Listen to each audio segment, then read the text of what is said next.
이번 시간부터 우리가 배워야 할 과목 중에 하나가 간호 지도자론이에요. 간호 지도자론.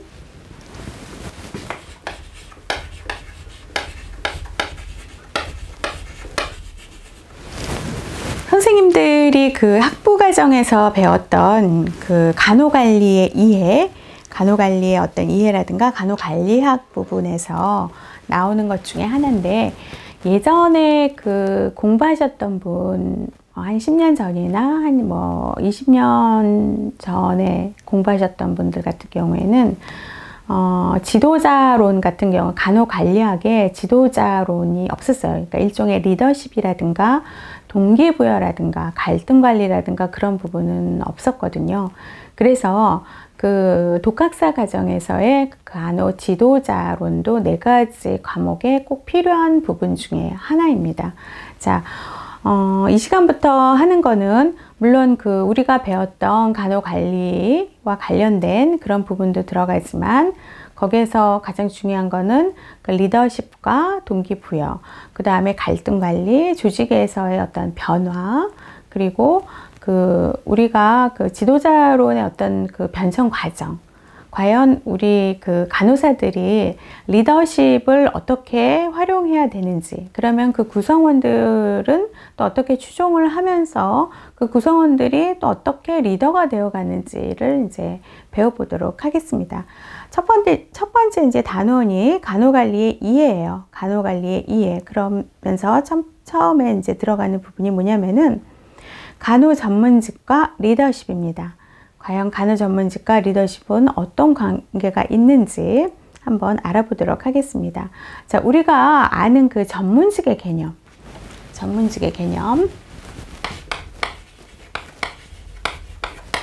여러 학자들이 제시한 개념을 쓸 수도 있어요. 근데 보면은 공통적인 전문직의 개념을 살펴보면은요, 고도의 지식과 기술을 갖고 있고요. 전문직이라고 하면은 어떤 고도의 지식과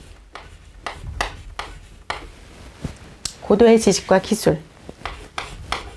자, 고도의 지식과 기술을 갖고 있으려면은 상당히 많은 시간과 그 다음에 노력이 투여가 돼야죠. 그러면은 어떤 이런 고도의 지식과 기술을 위한 일련의 교육 과정이 필요해요.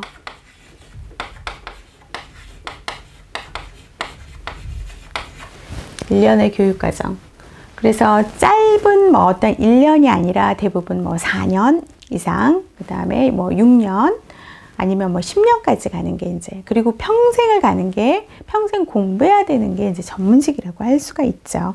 그래서 이것을 통해서 갖추어지는 게 전문직인데, 어떤 것을 갖추어야 되냐면 권한과 책임. 이걸 통해서 권한이 있어야 돼요. 근데 권한만 있으면 안 되죠. 이거에 따른 책임. 그리고 전문직만이 갖고 있는 자율성. 자율성이 있으면서 책임이 있어야 되고, 그거에 따른 어떤 권한. 그래서 요거는 굉장히 중요해요. 권한이 있으면서 책임, 자율성. 이게 나중에 어떤 권력이 돼갖고 다른 한 사람의 영향력을 제시하는 어떤 권력 관계로만 되면은 이거는 아주 강압적인 거죠. 독재나 마찬가지죠. 독재. 자, 그래서 권한과 책임, 자율성이 이게 어떤 균형을 이루면서 나가야 돼요. 동시에 어떤 윤리 강령이 있어야 돼요. 윤리 강령. 이런 윤리 강령 같은 경우에는 우리 간호사들도 있지만, 의료인의 윤리 강령 보면은 대부분 여기에 도덕적인 측면, 윤리적인 측면이 많이 있죠. 도덕적이나 윤리적인 측면이 많이 있다라는 거. 그리고 조직적 활동을 한다라는 거. 무슨 간호협회, 대한의사협회, 의협, 간협, 그 다음에 치과의사협회, 그리고 조산사협회, 또 변호사협회, 이런 어떤 조직을 통해서 공익을 위하는 직업이라는 거. 공익. 공공의 이익을 위해야 돼요. 공공의 이익이 바로 공익이에요.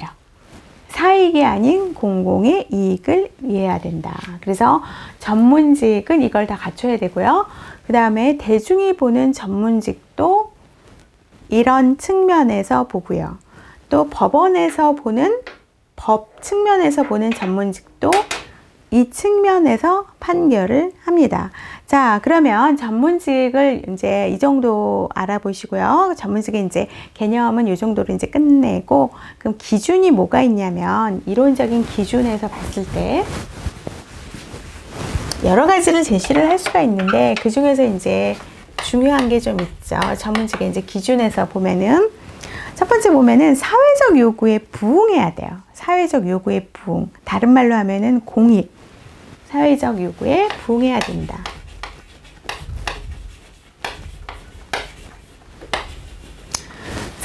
사회적으로 간호는 어떤 요구를 하는 것인가? 간호 측면. 어떤 그 대중들의, 국민들의 삶의 질을 높이기 위해서, 어떤 간호의 질을 높이기 위해서 간호가 가야 할 길은 무엇인가? 그쵸? 그래서 사회적 요구에 부응해야 되고요. 사회적으로 받아들여지는 과학적 원리에 맞춰져야 돼요. 그리고 지식체를 소유해야 된다. 자, 전문화된 지식체, 간호학적인 지식체를 소유해야 된다. 그래서 간호가 전문직이다 라고 하면은요, 사회적 요구에 부응도 해야 되고 어떤 지식체, 간호학 지식체를 갖고 있어야 돼요. 그래서 우리가 보면은 간호 연구를 많이 해야 되는 거죠. 이게 이제 실무에 쓰이려면은. 자, 그 다음에 어떤 전문적인 교육이 요구되고요. 전문적 교육. 그리고 일반 대중이 소유하지 못한 필요한 기술을 갖고 있어야 돼요. 자, 특정한 기술 혹은 일반 대중이 소유하지 못한, 하지만 일반 대중에게 필요한 기술이 소유되어야 된다. 자, 그 다음에 이런 거는 실험적인 것보다는 실무적 경험이 필요하죠. 그래서 우리가 실습 나가잖아요. 실습 나가고 또 뭐 1년차 틀리고 3년차 틀리고, 그쵸? 간호사들 중에서 그 5년차 틀리고 뭐 10년차 넘어가면 완전히 베테랑이라서 눈 안 보고도 찾을 수 있는 어떤 실무적인 경험이, 임상 경험이, 그래서 간호사들한테는 임상 경험이 굉장히 중요하죠. 물론 어떤 그 간호학적인 업무의 확장을 위해서 요즘은 임상뿐만 아니라 뭐 보건교사, 그리고 그 다음에 뭐 우리 보면은 평가원이라든가 심평원, 심사평가원, 그리고 간호직 공무원, 여러 가지 그 간호사들이 그 가야 할 곳이 상당히 많이 있어요. 근데 거기에서 중요한 거는 꼭 임상 경험을 해야지만이 환자의 어떤 대상자의 상태를 잘 알 수 있다라는 것. 임상 경험, 그래서 실무 경험이 굉장히 중요하죠. 자, 그 다음에 실습이 요구된다라는 것. 실습. 물론 실무적 경험하고 실습하고 같이 뭐 들어갈 수는 있지만, 여기에 이제 들어가기 전에 우리는 꼭 실습을 하잖아요. 실습 시수가, 이게 채워지지 않으면 졸업을 할 수가 없고, 또 국가고시의 면허에 응시를 할 수가 없죠. 자, 학자들이 말하는 전문직의 특성 한번 플러스업 한번 봅시다. 플렉스너 같은 경우에는 이론이면서 실용적이다. 전문직이라는 게. 그 다음에 어떤 신체적인 업무보다는 정신적인 업무를 수행하면서 고도의 책임감을 수반한다. 또 파바코 같은 경우에는 사회적 가치를 추구한다고 그랬어요. 이론이나 지적 기술을 갖고 있으면서. 그래서 우리가 전문직을 말하는 그 전문직의 이론을 제시하는 학자들을 보면은 플렉스너라든가 파바코가 대표적인 그 학자예요. 그 다음에 통제할 수 있는 자율성이 있으면서 선택 동기가 이타적. 자, 이런 거는 이제 파바코가 제시한 거예요. 자, 그렇다면 우리가 간호전문직의 특성을 본다면은 간호전문직의 특성을 한번 봅시다. 전문직이 이렇다면은 간호전문직의 특성은 어떤가? 우리가 간호를 전문직이라고 하는데, 간호가 갖고 있는 간호전문직의 특성.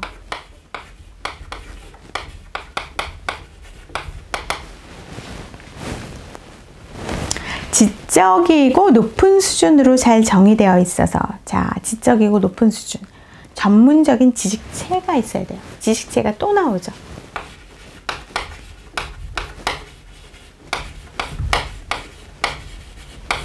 전문적인 지식체가 있어야 된다라는 거. 전문적인 지식체.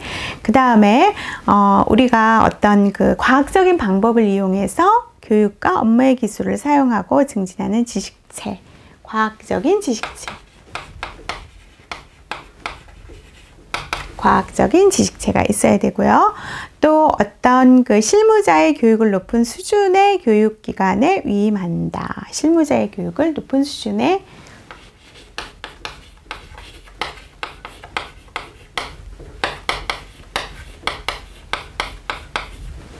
위임. 이거 뭐예요? 실습이잖아요. 실습 가는 거. 높은 수준의 교육기관에 위임한다. 그래서 실습할 수 있는 병원의 요건은 따로 있어요. 아무 데서나 실습하지 않아요. 그 요건이 따로 있고요. 그 다음에 병원은요. 병원의 어떤 기능 중에 하나는 그 보건의료인이나 의료인들을 실습할 수 있는 그런 장소라든가 그런 어떤 그 이론을 가르쳐 줄 수 있는, 실습을 가르쳐 줄 수 있는 것을 제공을 해줘야 돼요. 그게 바로 병원의 기능이에요. 병원은 반드시 그렇게 해줘야 돼요. 그래서 수련의도 나와서 하는 것 다 병원의 기능이거든요. 그게 바로 사회적인 기능입니다. 자, 그 다음에 그 어떤 전문적 활동의 통제에서 자율적으로 기능한다라는 거. 통제가 있어야 돼요. 전문적인 통제. 통제 속에서 자율성을 갖고 일을 한다. 자, 우리가 보면은 전문직의 특성과 간호전문직의 특성하고 좀 비슷하죠. 그쵸? 거기하고 그 조금 그 간호 측면으로 나온 거죠. 그 다음에 전문적인 성장이나 경제적인 안정성에 대한 기회와 행동의 자유를 제공함으로써 보상받도록 한다. 자, 여기에서는 경제적인 안정성도 있어야 된다는 거예요.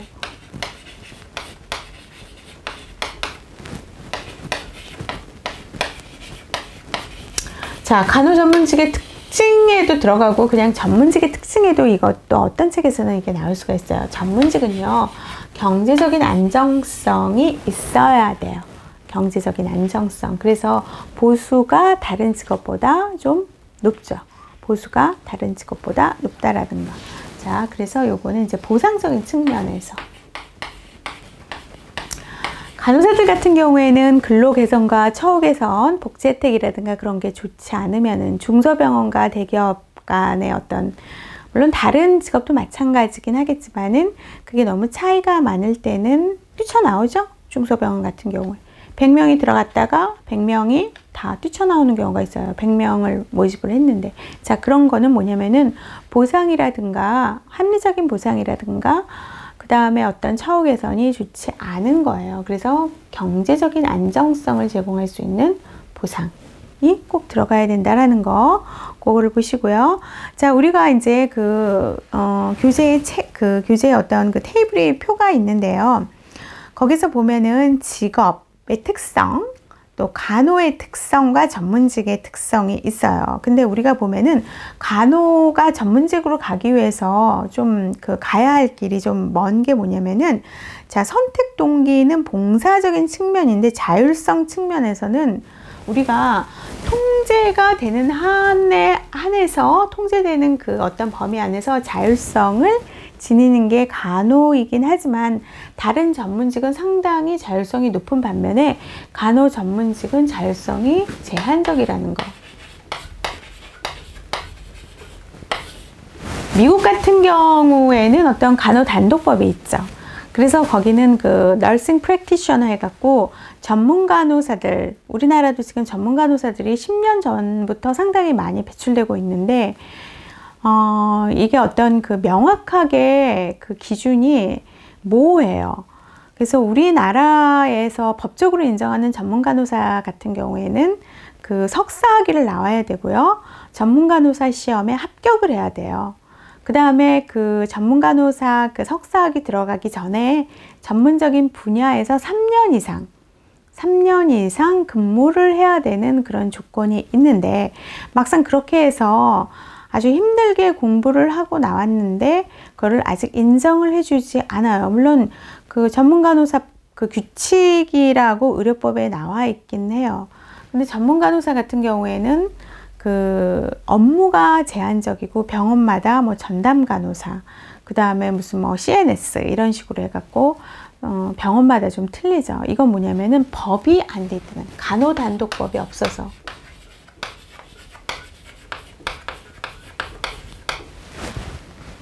말레이시아라든가 뭐 어떤 다른 나라 같은 경우 우리나라보다 조금 경제 성장이 조금 뒤떨어진 나라도 간호단독법이 상당히 많은데 우리나라는 아직 간호단독법이 제정되지가 않았어요. 그래서 그 간호가 전문직으로서 가는 데 있어서의 자율성은 다른 전문직에 비해서 상당히 제한적이라는 거, 그렇게 해서 보시면 돼요.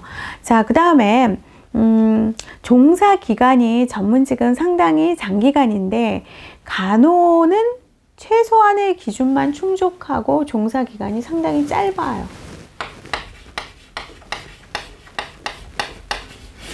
이거는 여기에서 보면은 어떤 이런 보상적인 측면, 처우와 개선적인 측면에서 안 되니까, 그 다음에 그 일의 업무 자체가 3교되고 그리고 여성 간호사가 많아서, 지금은 물론 남성 간호사가 상당히 많아지긴 했지만 여성 간호사가 대부분을 차지하는 이런 직업군에 있어서는 육아와 어떤 그 결혼과 육아 측면에서 많이 이제 그만두죠. 그만큼 어떤 근로 개선, 근로 조건이 안 되어 있기 때문에 많이들 나가죠. 많이들 나갔다가 나중에 이제 아이들을 다 키워놓고 그 다음에 이제 다시 들어오는 경우가 있으면은 그게 어떤 경력의 단절이 되는 경우가 많이 있어요. 그래서 최소한의 기준을 충족을 하는 게 이제 많이 있어요. 종사 기간이 비교적 최소한의 기간만 충족하면은 나가버리고 단기성이 많다는 거예요.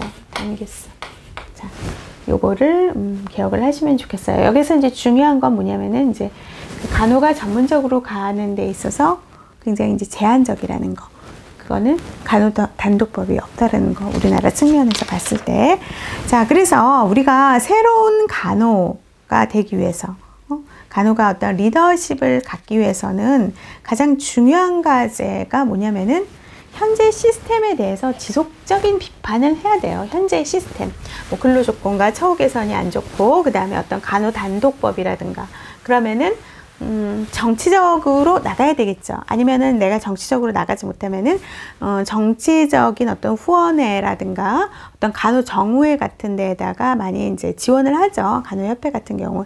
그런 거에 대해서 나는 뭐 상관없다라고 얘기를 하면은 안 되죠.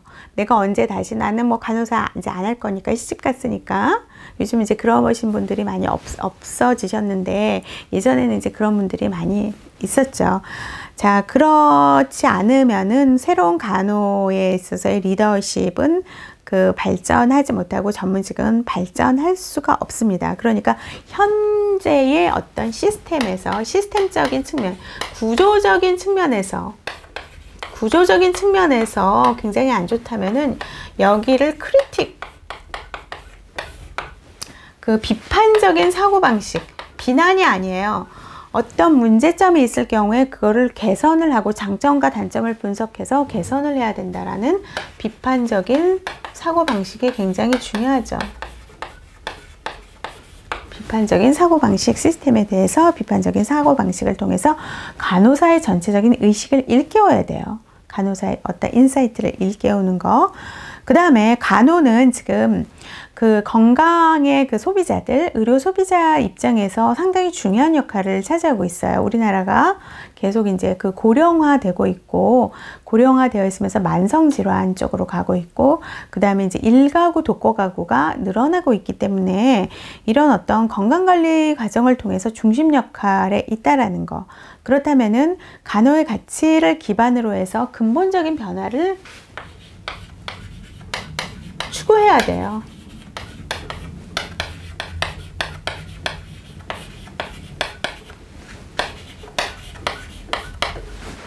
자, 근본적인 변화를 추구해야 된다라는 거.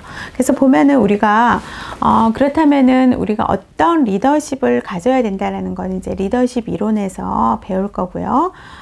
여기에서 보면 이제 플러스업을 한번 봅시다. 우리가 리더십과 관리 기술에서 보면은 기술도 갖고 있어야 되고요. 기술적 전문성도 갖고 있어야 되고, 또 인간적 기술도 갖고 있어야 되고, 이제 개념적 기술도 갖고 있어야 돼요. 근데 여기서 중요한 거는 그 개념적 기술인데, 이게 이제 개념적 기술이 이제 많이 나올 거예요. 개념적 기술, 개념적 테크닉, 개념적 테크닉이에요. 여기서는 기술이라고 하는 거는 디스크립션이 아니라 테크닉입니다. 자, 조직의 복잡성을 이해하는 능력, 개념적 사고방식, 조직의 복잡성을 이해하는 능력, 이해할 수 있는 능력. 그래서 이거는요, 최고 관리자로 갈수록 간호 측면에서 봤을 때는 뭐 간호부장 이상급, 간호 뭐 어떤 전무, 간호이사, 간호부원장도 있죠, 요즘은. 그런 최고 관리자로 갈수록 조직의 복잡성을 이해를 해야 돼요. 개념적인 사고방식. 이거를 다른 말로 보면은요, 비정형적 틀이 없어야 돼요. 비구조적. 밖은 전쟁터예요. 전쟁터인데 최고 관리자가 어떤 틀에 박혀 있으면은 안 되죠. 그러면은 전략을 내지를 못해요. 그거나 마찬가지예요. 그래서 최고 관리자는 비정형적, 비구조적 어떤 그러한 사고방식을 갖고 있으면서 언제 어떤 변화에도 능동적으로 대처할 수 있는, 즉 조직의 복잡성을 이해할 수 있는 개념적 사고방식을 갖고 있어야 된다. 이게 바로 개념적 관리 기술입니다. 자, 그 다음에 이제 진단적 기술이라고 하는 것은 뭐냐면은 어떤 특정 상태나 상황의 능력을 특징을 결정하는 능력, 특정한 상태나 상황의 특징을 결정하는 능력이 바로 진단적 기술. 왜 그 일이 발생했나? 그거를 따지는 게 이제 진단적 기술이죠. 요거 시험 문제에 한번 나온 적 있었어요. 그래서 요거는 좀 기억을 하시고요. 자, 그렇게 해서 우리가 요거 시스템적인 문제 어떻게 해결해야 되나? 새로운 간호 리더십이 간호 전문성을 갖고 간호 전문직으로 발전하기 위해서는 어떻게 해야 되냐를 알아봤습니다. 자, 그 다음에 간호 관리자와 이제 간호 지도자 해갖고 관리자와 지도자의 의미를 굳이 이제 나눈다면, 혹은 리더십 이론에서 이거를 리더라고도 표현을 할 수가 있어요. 리더라고도 이제 표현을 할 수가 있는데, 관리자하고 리더 지도자를 굳이 나눈다면은 관리자 같은 경우에는 직무, 일을 중심으로 해요. 직무 중심. 상당히 관료적이고요. 관료적이다. 그런 건 뭐냐면은 그 틀에 박혀 있게 거기에 그거를 이끌어 나가야 돼요. 그러면서 과업 중심. 태스크, 직무 중심 혹은 과업 중심. 자기가 맡은 일을 부하들이 잘 할 수 있도록, 물론 그거를 관리하면서 통제도 하고, 그 다음에 어떤 문제 해결에 많은 시간을 보내죠. 근데 지도자 같은 경우에는 이제 관리자하고 가장 많이 비교가 되는 것 중에 하나는 뭐냐면은요, 어떤 방향과, 나아가야 할 방향과 비전을 제시한다는 거예요. 비전 제시. 방향과 비전을 제시하고, 그 다음에, 이 관리자 같은 경우에는 추종자나 비추종자나 다 끌고 가야 돼요. 근데 지도자 같은 경우에는 대부분 추종자들만이 데리고 가죠. 추종자들만 데리고 가죠. 추종자들만 또 따라가요. 근데 여기서는 추종자건 비추종자건 월급을 받고 그 일을 하기 위해서는 어쩔 수 없이 다 데리고 가야 되는 게 이제 관리자 측면이에요. 그래서 여기서 가장 헷갈리는 게 뭐냐면은 비추종자와 추종자들 다 끌고 가는 게 관리자예요. 요거 헷갈려 하시지 마시고요. 이거는 이제 일 업무와 관련돼 있는데 지도자적인 측면에서는 그 업무와 상관없는 일에서도 지도자가 나타날 수가 있다라는 거 기억을 하시고요. 그래서 여기에서는 나아가야 할 방향과 비전을 제시하는 게 바로 리더다. 혹은 지도자다. 이렇게 해서 얘기를 할 수가 있는데 요거는 이제 리더십 이론에서도 다시 한번 다룰 거예요. 자, 여기 중요한 부분만을 기억을 하시고요. 그렇다면은 간호관리자 역할에는 어떤 것이 있는지 대표적으로 간호관리자 역할에서 그래서 우리 보면은 대인관계 역할, 첫 번째 대인관계 역할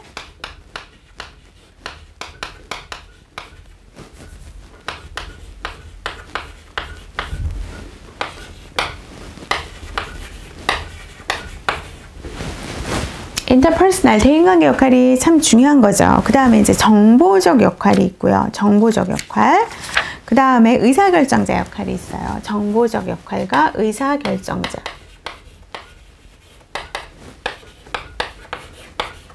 이게 이제 문제가 좀 많이 나오는 것 중에 이제 하나인데 대인관계 역할 같은 경우에는 보면은 대표자, 지도자, 섭외자.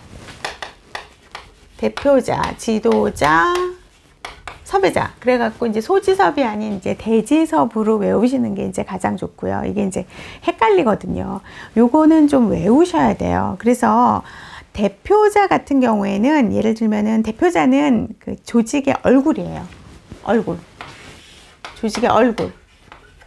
그래서 어떤 그 모임이라든가 그 다음에 무슨 뭐 방문객을 접견하거나 그 다음에 법적인 서류를 서명하거나 그럴 때 대표자가 굉장히 이제 많은 일을 하죠. 그 다음에 이제 사교적인 모임 같은 경우에는 사교적이면서 중요한 업무가 이제 결혼식, 그죠?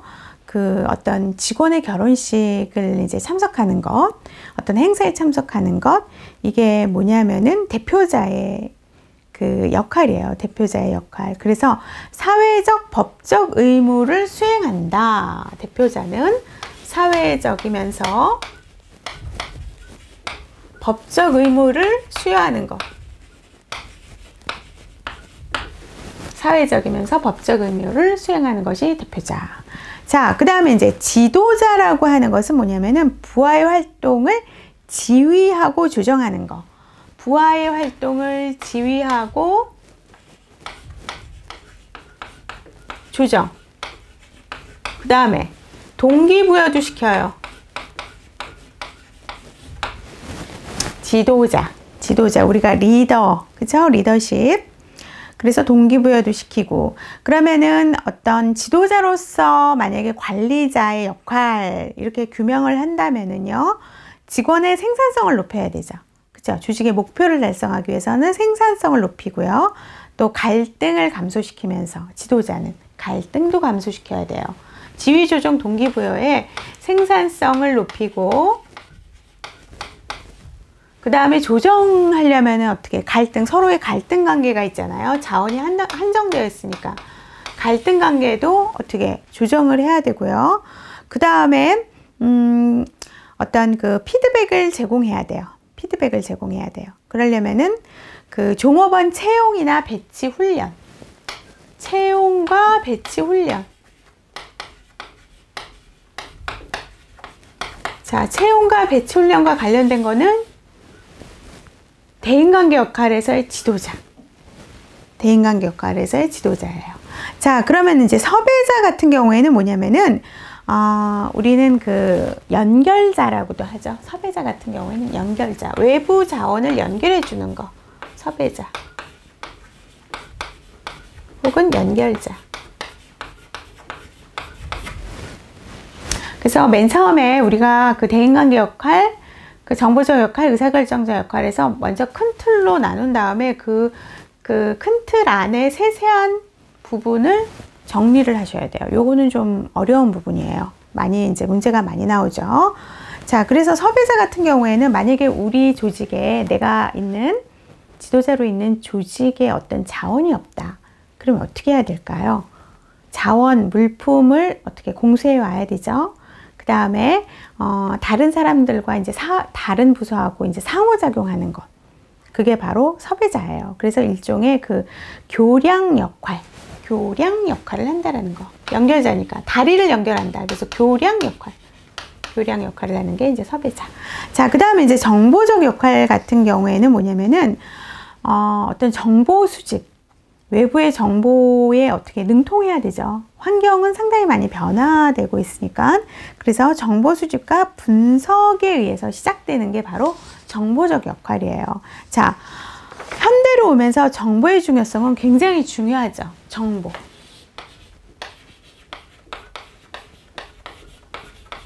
물론 우리가 그 인터넷에 떠돌고 있는 모든 정보가 다 정확한 건 아니에요. 미디어에 있는, 책에 있는 정보가 물론 우리가 그걸 통해서 정보를 얻긴 하지만 또 어떤 가짜 뉴스도 많고요. 그 다음에 그 잘 과학적으로 그게 검증되지도 않은 정보 같은 경우도 많이 있어요. 모든 정보가 다 정확하진 않지만 현대에서는 굉장히 정보적인 역할이, 정보가 굉장히 중요하다. 그래서 이 정보적 역할에는 감독자, 전달자, 대변인 역할이 있어요. 감독자, 대변인, 그 다음에 전달자. 자, 감독자, 대변인, 전달자. 감독자는 뭐 모니터 역할을 할 수 있죠. 자, 정보적 역할에 감독자, 대변인, 전달자. 자, 요거 그 대인관계 역할에서의 섭외자, 연결자 역할하고 이거 구별하셔야 돼요. 아셨죠? 그래서 감독자, 대변인, 전달자, 정보의 그 정보적인 역할이에요. 특히 여기에서 보면은 우리가 이제 전달자 역할이 이제 시험 문제에 나온 적이 있었어요. 이거는 그 관리자는 부하와 다른 직원들과의 정보를 이제 공유하는 것. 정보를 공유하는 게 이제 전달자 역할이고요. 그 다음에 이제 대변인. 물론 여기에서 우리가 그 대표자하고는 그 구별을 하셔야 돼요. 이 대변인 같은 경우, 이 대변인이라고 하는 것은 그 조직의 공식 입장에 대한 정보를 전해주는 거.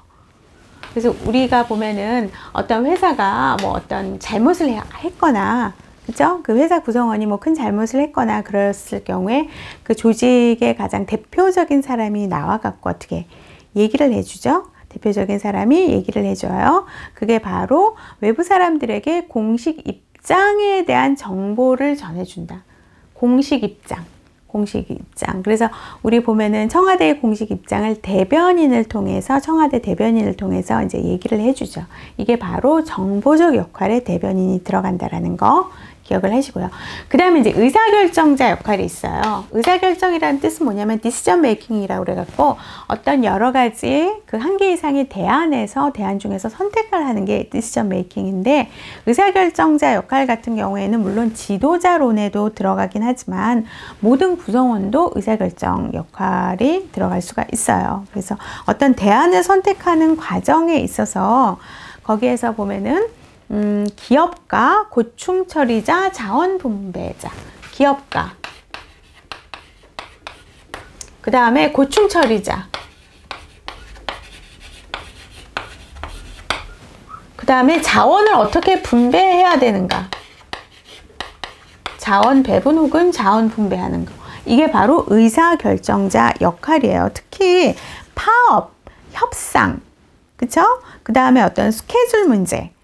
그런 어떤 문제를 해결하는 역할은, 자, 의사결정자 역할에서 어떤 문제가 있을 때, 특히 이제 파업과 관련돼서 이게 바로 고충처리자 역할이죠.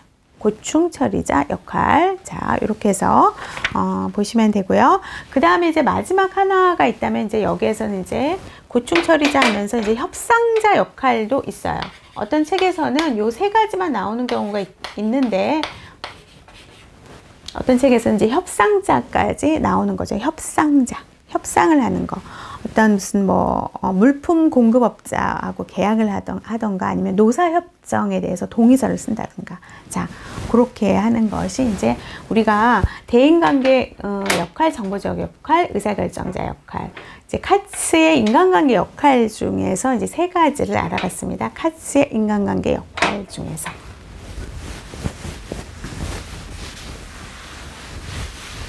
자, 그렇다면은 우리가 갖추어야 할 그 테크닉이 있다고 그랬죠. 아까 보면은 그 실무적 기술, 그쵸? 실무적 기술 있었고, 그 다음에 인간적 기술 있었고, 그리고 개념적 기술이 있었어요. 물론 어떤 다른 진단적 기술도 있었는데 우리 간호에서 필요한 기본적인 관리 기술은 세 가지예요. 간호에서 필요한 기본적인 기술, 물론 다른 어떤 경영학적 측면에서도 중요할 수 있어요. 근데 이건 이제 기본적인 관리 기술이에요. 실무적, 기술적.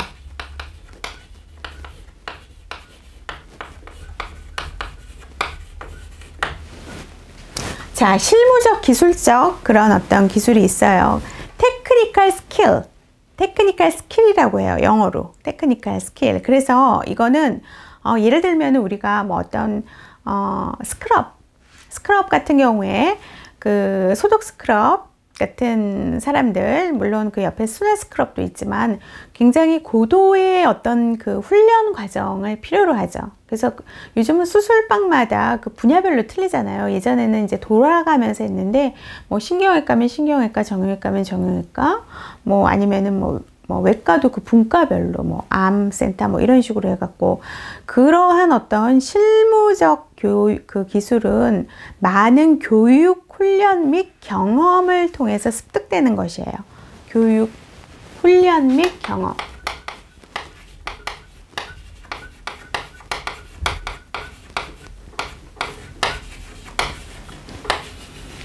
간호사로서는 상당히 중요한 거죠. 교육, 훈련 및 경험. 그래서 이거는 일선 관리자에게 주로 요구가 돼요. 일선 관리자. 일선 관리자. 다시 말해서 우리 보면은 우리 파트장이라고 하죠. 파트장님이라고 그러죠. 요즘은 수간호사를. 물론 선생님이라고도 하는데 이분들은 이거를 잘 알고 계셔야 돼요. 물론 밑으로 갈수록 이분보다 더 밑으로 가는 뭐 신규 간호사라든가 3년에서 5년 차 간호사들이 더 잘 알아야 되는데 수간호사가 이런 교육 훈련과 경험을 갖고 이들을 가르쳐야죠. 그쵸? 이들을 가르쳐야 돼요. 그래서 바로 이제 실무적 기술은 일선 관리자에게 주로 요구되고 어떻게 높은 계층보다 낮은 계층으로 갈수록 더 요구가 된다. 더 요구가 된다. 자, 그래서 이거는 그 어떻게 보면은 환자 간호에 있어서는 이제 결과 지향적이면서 결과 중심적으로 환자 간호의 결과가 좋게 나오기 위해서는 실무적, 기술적 그런 어떤 스킬이 있어야 된다. 테크니컬 스킬이 있어야 된다. 실무적, 기술적 기술. 테크니컬 스킬. 자, 그 다음에 두 번째가 휴먼 스킬. 인간적 스킬이에요. 인간적 기술. 이거는 모든 관리자에게 다 필요해요. 일선 관리자도 필요하고요. 중간 관리자도 필요하고요. 최고 관리자도 다 필요해요. 그래서 이거는 뭐냐면은 세 가지의 기술 중 가장 많은 비중을 차지한다. 이게 이제 중요한 거죠. 가장 많은 비중을 차지한다.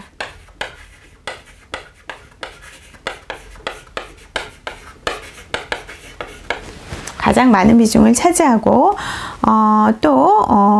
모든 계층의 관리자에게 공통적으로 요구되는 기술이에요.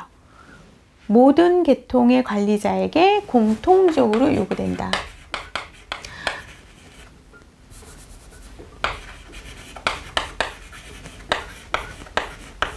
다음 중 그 인간의 그 인간적인 기본적인 관리 기술 중 간호 지도자가 갖고 있어야 될 기본적인 관리 기술 중 가장 많은 비중을 차지하고 있고 공통적으로 요구되는 모든 계층에게 공통적으로 요구되는 기술은 무엇인가? 그러면 인간적인 기술을 답하셔야 돼요. 인간적인 기술. 그래서 우리가 보면은 지도자와 관리자에게 가장 중요한 게 신뢰 신뢰성이죠. 신뢰성이 없으면 그게 안 되기 때문에 가르치는 분위기를 조성하고 또 이제 인기 있는 어떤 그런 사람들, 지도자들 보면은 인간적인 스킬이 높은 사람들이 인기가 있죠. 인간적인 스킬. 예를 들면은 뭐 어떤 인간관계에 있어서의 멘토링을 중요시하거나, 그래서 이런 거를 각 병원이나 어떤 조직에서 보면은요, 훈련이라든가 이런 어떤 인간적인 스킬 분야를 훈련을 시켜요. 지도자들한테 훈련. 이것도 그냥 얻는 게 아니에요. 훈련을 시켜야 돼요.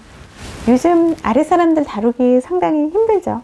그렇기 때문에 가장 많은 비중을 차지하고 공통적으로 요구된다는 건 인간적인 기술입니다. 자, 여기까지 하겠습니다.